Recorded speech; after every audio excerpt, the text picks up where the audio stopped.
और अगर कतई सरल भाषा में हम कहते हैं तो ले देखो 2 लाइनों में प्रूव हो जाएगा, 2 लाइनों में प्रूव हो गया। A डॉट ds यानी सरफेस इंटीग्रल उसी वेक्टर के डाइवर्जेंस के वॉल्यूम इंटीग्रल के बराबर होता है। ठीक है। हेलो दोस्तों, स्वागत है आपका एक नए क्लास में। आज काफी दिनों बाद फिजिक्स का क्लास रिकॉर्ड हो पा रहा है, लेकिन एक्चुअल में देर आएंगे लेकिन दोस्त दुरुस्त आएंगे, इस बात की जिम्मेदारी है।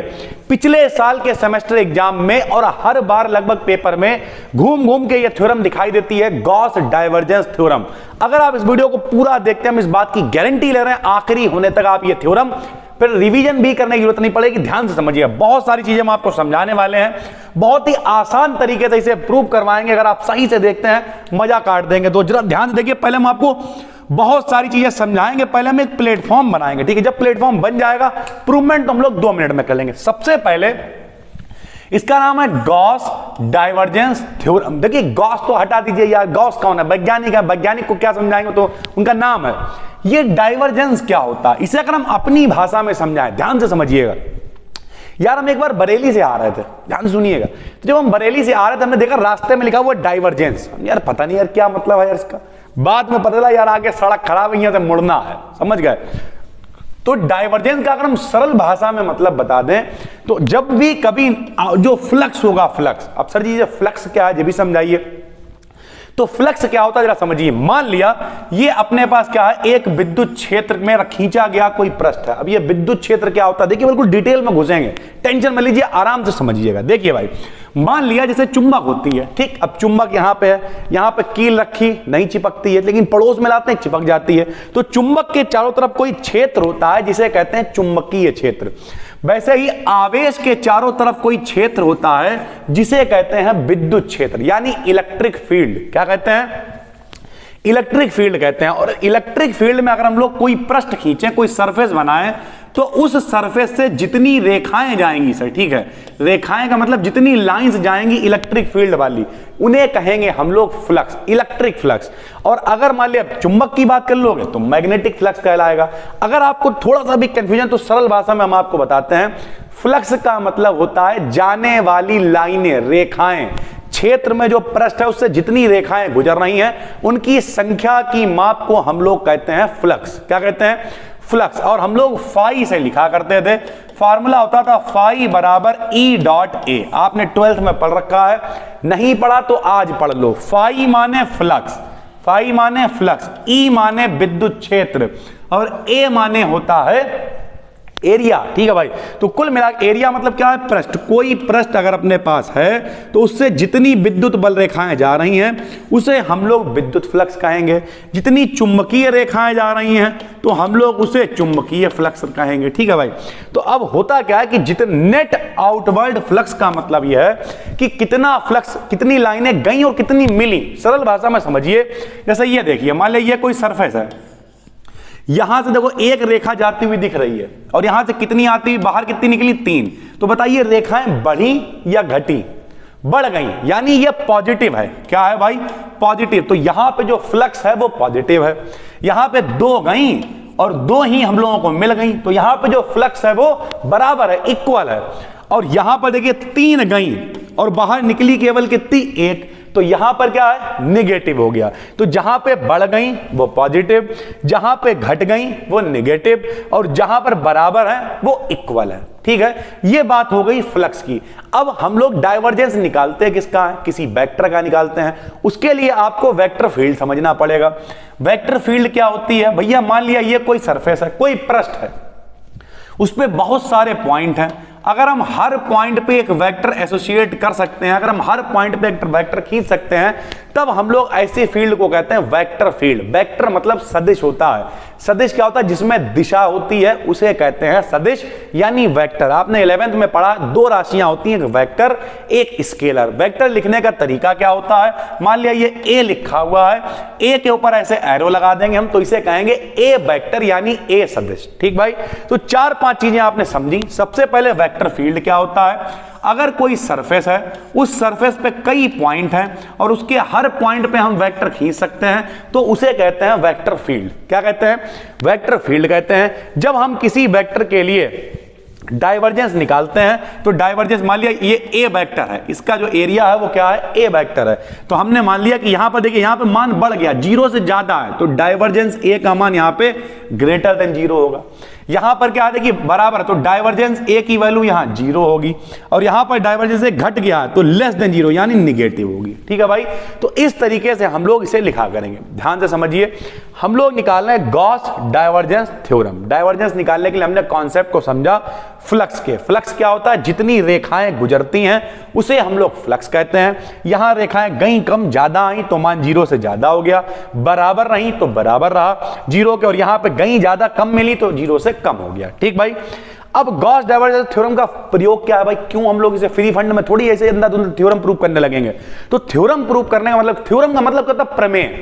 प्रमेय कोई क्यों देता, उन्होंने देखा यार हम कहीं फंस रहे हैं, यार यहां पे चल एरिया रहा हमें चाहिए वॉल्यूम है, ये चल वॉल्यूम रहा हमें चाहिए एरिया, तो क्या करें यार, ऐसा करते हैं थ्योरम प्रूव करते हैं, और ऐसी थ्योरम बनाते हैं कि भविष्य में भी अगर कोई फंसे उसे एरिया को वॉल्यूम में या वॉल्यूम को एरिया में कन्वर्ट करना हो तो वो इस थ्योरम से डायरेक्ट यूज कर ले, बार बार उसे इतना लंबा नाटक फैलाना पड़े, बार बार इतना लंबा ड्रामा ना करना पड़े। ठीक है भाई, तो यहां पे देखिए हमने क्या लिखा, गॉस डाइवर्जेंस थ्योरम के द्वारा हम किसी वेक्टर फील्ड के डाइवर्जेंस, अभी हमने आपको बताया था वेक्टर फील्ड क्या होती है, के डाइवर्जेंस को वॉल्यूम इंटीग्रल, वॉल्यूम मतलब आयतन, इसके सरफेस इंटीग्रल में बदल सकते हैं। सरफेस का मतलब होता है क्षेत्रफल सरल भाषा में, यानी और आसानी में कहते हैं तो वॉल्यूम का मतलब क्या होगा यार, अपनी भाषा में आ जाओ छोटे क्लास में, लंबाई गुणे चौड़ाई गुणे ऊंचाई, 3D फिगर की बात करी जा रही है, और क्षेत्रफल मतलब सिर्फ लंबाई गुणे चौड़ाई, यानी 3D को 2D में कन्वर्ट कर सकते हैं। आराम से समझिए इसे।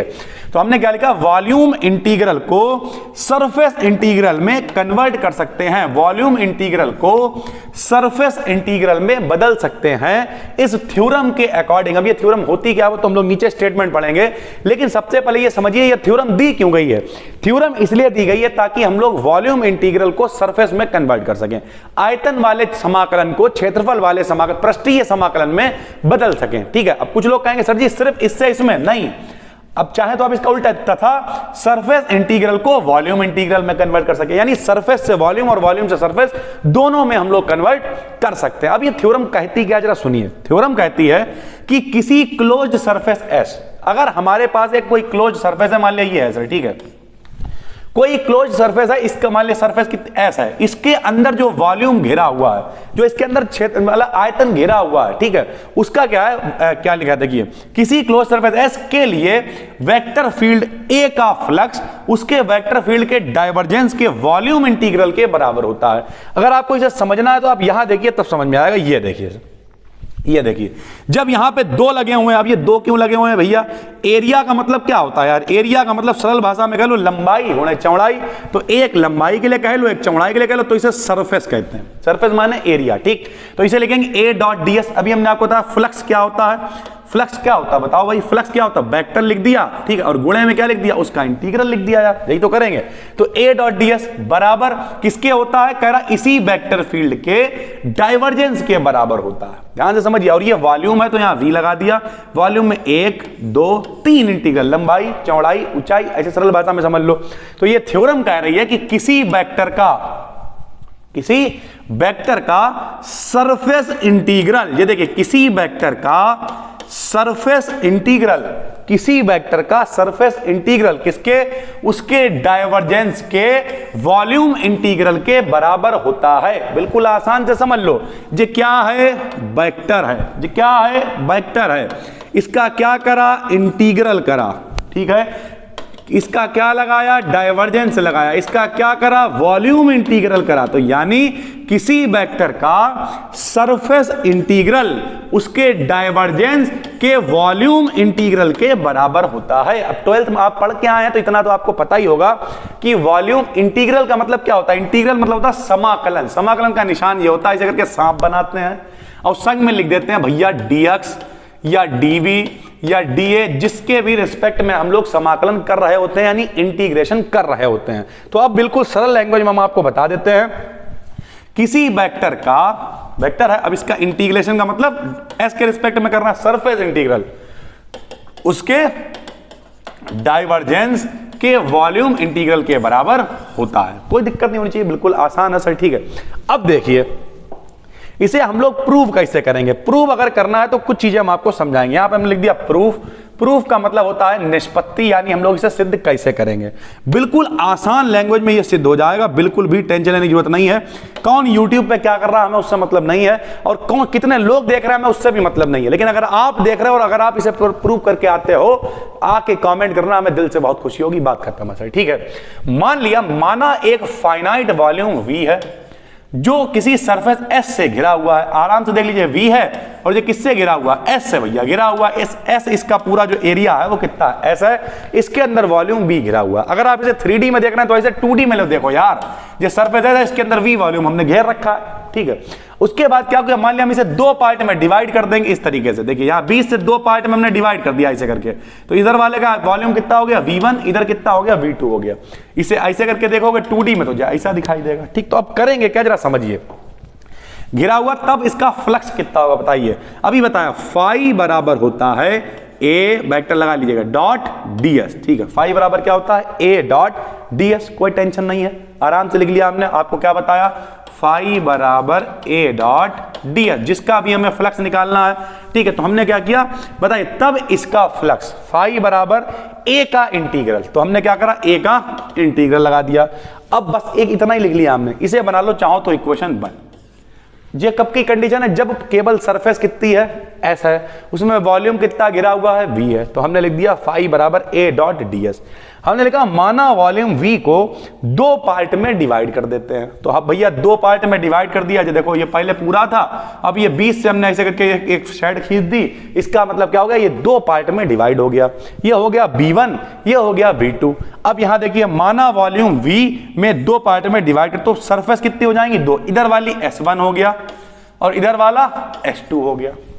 तो हमने क्या लिखा, जरा देखिए, सरफेस S1 के लिए क्या हो जाएगा? सरफेस S1 के लिए फ्लक्स, इन पर सब पे वेक्टर लगाते चलिएगा, बताइए क्या हो जाएगा? यहां था ADS, तो फ्लक्स कितना हो गया? ADS1 ADS2। दो सरफेस हो गई, कोई टेंशन।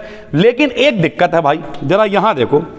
बोले सर जी क्या हुआ, फंस गया? ये दिक्कत नहीं यार, देखो भैया, जब इसका फ्लक्स हम लोग निकालने जाएंगे तो ये वाला ये जो बीच में रखा हुआ इंतजाम है, ये कॉमन है।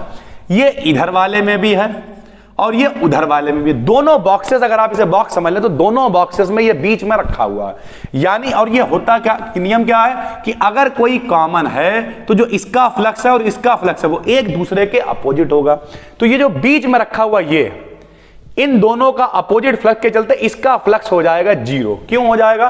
क्योंकि ये दोनों में कॉमन है। इसका फ्लक्स अगर इधर होगा तो इसका फ्लक्स इधर होगा, दोनों एक दूसरे के अपोजिट होंगे, फ्लक्स कैंसिल हो जाएगा, यानी बीच वाले का कोई भी फ्लक्स नहीं होगा। तो नहीं होगा तो हम लोग क्या लिखेंगे, जरा देखिए। यहाँ पे हमने लिख दिया बहुत आराम से, हमने लिखा शेडेड सरफेस कॉमन है, यानी जो बीच में जिसमें शेड है वो कॉमन है। इसके फ्लक्स इक्वल और अपोजिट होंगे जो कैंसिल हो जाएंगे। तो टोटल फ्लक्स क्या हो जाएगा? दो फ्लक्स अपने पास हैं, दोनों को जोड़ दिया, A डॉट ds1 और A डॉट ds2, ठीक है। अब यदि वॉल्यूम V को कई पार्ट में बांट दें, पहले बताइए हमने वॉल्यूम को कितने पार्ट में बांटा? दो पार्ट में। अब अगर हम लोग बहुत सारे पार्ट में बांट दें तो देखिए क्या हो जाएगा, ये तो चल ही रहा है, A डॉट ds का मान ही तो है बराबर। अब पहले कितने? दो ही थे, अब कितने? S1 S2 S3 plus dash dash dash Sn तक लिख दिया हमने, ठीक। कितने तोड़ दिए? n तक लिख दिए। तो अब हमने यहां लिख के दिखाया, अगर हम सबको जोड़ देते हैं तो आपको हम पहले भी बता चुके हैं, जोड़ने का मतलब होता है सिग्मा। जो एडिशन सिंबल होता है वो सिग्मा होता है। तो हमने A ds को जोड़ दिया, जब जुड़ा तो यहां आ गया सिग्मा I to n, ठीक। I to n का क्या मतलब है? लो यार, जे भी समझा दे रहे, कुछ ये मत कहना सर जी गोलेबाजी करके चलेगा, आराम से समझ लो यार।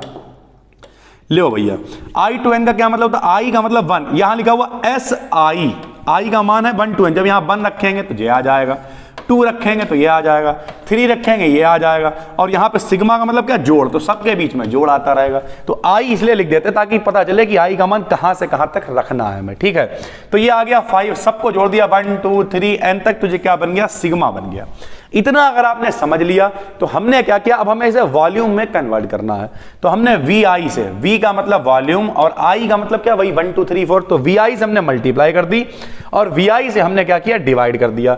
VI से हमने मल्टीप्लाई करी, ये VI आ गया, डिवाइड किया VI से, ये डिवाइड आ गया, ठीक। अब हम एक कंडीशन लगाएंगे छोटी सी, कि अगर n का मान अनंत है, n का मान अनंत का मतलब क्या है यार?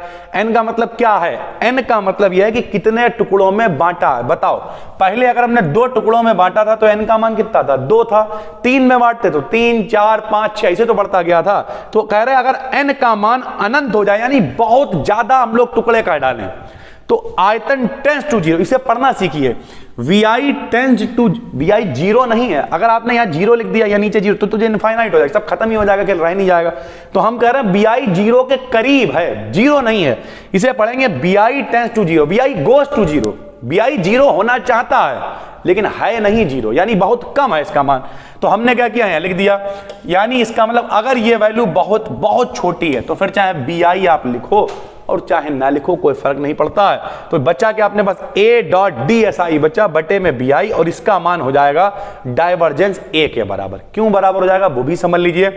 a.ds होता है, ध्यान से समझिए। a.ds हमने आपको पहले बता दिया क्या है, फ्लक्स है। क्या है ये? फ्लक्स है भैया। जरा देखिए, अभी शुरुआत ही हमने यहीं से करी है। ये क्या है? ये फ्लक्स है। और bi की वैल्यू बहुत छोटी है, टेंस टू जीरो है। जीरो नहीं लिखेंगे वरना अनंत हो जाएगा, यानी ये वैल्यू बहुत छोटी है। जब वैल्यू बहुत छोटी है तो ये यही है, जो कुछ है वो यही है, ठीक है। जब वैल्यू यही है तो इसका मतलब क्या? ये फ्लक्स है। और फ्लक्स हम लोग क्या लिख सकते हैं? डाइवर्जेंस ए। हमने शुरुआत में ही आपको बताया था कि फ्लक्स को हम लोगों ने क्या लिखा था? डाइवर्जेंस ए। जैसे अगर हम आपको दिखाएं हैं तो यार देखिए, स्टार्टिंग में हमने क्या लिखा था? देखिए, हमने लिखा था कि यार अगर ध्यान देखिए, फ्लक्स जो है वो बढ़ रहा है तो डाइवर्जेंस ए। हमने ये नहीं लिखा फ्लक्स पॉजिटिव है, हमने लिखा डाइवर्जेंस ए की वैल्यू पॉजिटिव है। अगर फ्लक्स बराबर तो हमने ये नहीं लिखा फ्लक्स बराबर है, हमने लिखा डाइवर्जेंस ए बराबर है जीरो के। और घट रहा तो हमने ये नहीं लिखा कि फ्लक्स घट रहा है, निगेटिव है, हमने लिखा डाइवर्जेंस ए निगेटिव है। समझ गए आप? तो उसी तरीके से ये क्या है? ये फ्लक्स है। a.dsi क्या है? फ्लक्स है। कहां फ्लक्स है? दिखाओ सर जी। नहीं मान रहा, लो नहीं मान, क्यों नहीं मानोगे यार? ये लिखा टोटल फ्लक्स, जो फ्लक्स ही तो है a.ds। तो जब ये फ्लक्स है और bi बहुत छोटा है तो सिर्फ यही तो बचेगा, और ये किसके बराबर हो जाएगा? डाइवर्जेंस के बराबर हो जाएगा। किसका डाइवर्जेंस? ए का डाइवर्जेंस। यहां पे वेक्टर नहीं लगा हुआ, उसे आप लगाइएगा सर, ठीक है। तो किसका डाइवर्जेंस है भाई? ए का डाइवर्जेंस है यार, और कुछ थोड़ी है। तो ये किसके बराबर हो गया? डाइवर्जेंस ए के बराबर हो गया। बस अब क्या करना है, लो एक आखिरी दाव सुल्तान को लगाना। वो दाव क्या है? लो भैया, वो दाव ये है, यहां चल रहा था a.dss लिखा रहने दिया, a.dss लिखा रहने दिया। यहां जो चल रहा था a.dsi बटे में vi, तो a.dsi बटे vi की जगह पर रख देंगे डाइवर्जेंस a। और जब इसे रखेंगे इंटीग्रेशन के अंदर तो यहां वॉल्यूम चल रहा है भैया। देखो, वॉल्यूम मतलब आयतन होता है। तो आयतन का जब समाकलन यानी इंटीग्रेशन करेंगे तो आयतन मतलब लंबाई गुणे चौड़ाई गुणे ऊंचाई। तो अपने आप जो यहां पे डबल इंटीग्रेशन चल रहा था उसकी जगह हमें क्या लगाना पड़ जाएगा? ट्रिपल इंटीग्रेशन लगाना पड़ जाएगा। जो यहां ds चल रहा था वहां क्या लगाना पड़ जाएगा? dv लगाना पड़ जाएगा, क्योंकि वॉल्यूम का अगर आप इंटीग्रेशन करेंगे तो ds थोड़ी लिख दोगे, dv लिख दोगे। तो इस तरीके से ये प्रूव हो गया a.ds यानी सरफेस इंटीग्रल उसी वेक्टर के डाइवर्जेंस के वॉल्यूम इंटीग्रल के बराबर होता है, ठीक है। बहुत मेहनत की हमने, पूरी कोशिश की है इसे बहुत आराम से समझाने की, ठीक है। और अगर कतई सरल भाषा में हम कहते हैं तो ले देखो, 2 लाइनों में प्रूव हो जाएगा, 2 लाइनों में प्रूव। बताओ, किसी वेक्टर का सरफेस इंटीग्रल उसी वेक्टर के डाइवर्जेंस के वॉल्यूम इंटीग्रल के बराबर होता है। एक सरफेस मानी, वॉल्यूम s माना, उसका फ्लक्स माना, फ्लक्स को 2 पार्ट में डिवाइड किया। अगर कई पार्ट में डिवाइड किया तो कहां तक मान लिया? n तक। उसके बाद क्या? सिग्मा लगा दिया, बटे में क्या आ गया? vi से गुणा कर दी, vi से भाग दे दिया। अगर n का मान बहुत सारे टुकड़े कर डाले तो आयतन कितना बहुत छोटा होता चला जाएगा, यानी जीरो। अरे कैसे यार तुम लोग बताओ यार, अभी भी सोच रहे हो बैठ के सर जी क्या कर रहे हो? यहाँ देखो यार, ये है, अब हमने इसके अगर इतने टुकड़े किए, आयतन छोटा, और टुकड़े करो, आयतन और छोटा, और टुकड़े कर डालो, अनंत टुकड़े कर डालो, आयतन बहुत छोटा हो जाएगा। अब जब छोटा हो जाएगा तो bi टेंस टू जीरो हो गया, और bi टेंस टू जीरो हो गया, इसका मतलब फिर इसकी कोई औकात ही नहीं रहेगी। ये फ्लक्स जो है वो क्या हो गया? डाइवर्जेंस a हो गया। डाइवर्जेंस a का मान हमने उठा के जब इसमें रखा यहां पे तो ये डबल था, अब फ्लक्स हमें चाहिए vi की फॉर्म में, तो हमने ट्रिपल इंटीग्रल लगा दिया और dv लिख दिया। तो देखिए कितना आसान है, 2 मिनट के अंदर हम लोगों ने गॉस डाइवर्जेंस थ्योरम प्रूव कर ली। सारी चीजें आपकी उम्मीद करते हैं समझ में आ गई होंगी। अगर आ गई हैं तो नीचे कमेंट करके बताइए, और इसकी पीडीएफ आपको मिल जाएगी BDKDN BSc टेलीग्राम पे, जाके ज्वाइन कर लीजिए। सारी चीजें, सारी प्लेलिस्ट बनी हुई है। बहुत सारे बच्चे कंफ्यूज रहते हैं कि सर जी कहां है फिजिक्स, हमें मिल ही नहीं रही है, तो हमने दोबारा से प्लेलिस्ट शेयर कर दी थी। BDKDN BSc भी अपना ही चैनल है यूट्यूब पे, उस पर भी 5000 से ऊपर सब्सक्राइबर हो गए। बहुत सारा प्यार मिल रहा है अपने सारे चैनल्स पे। तो जाइए उसे भी सब्सक्राइब कर लीजिए, उसकी प्लेलिस्ट में भी ऐड मिल जाएगी और यहाँ पे तो मिल ही रही है आपको महा क्लास वाली प्लेलिस्ट में। बाकी पीडीएफ इनकी सारी मिल जाती है आपको BD KT NBSC टेलीग्राम पे। हम मिलते हैं आपसे एक और वीडियो में जल्द, तब तक के लिए धन्यवाद।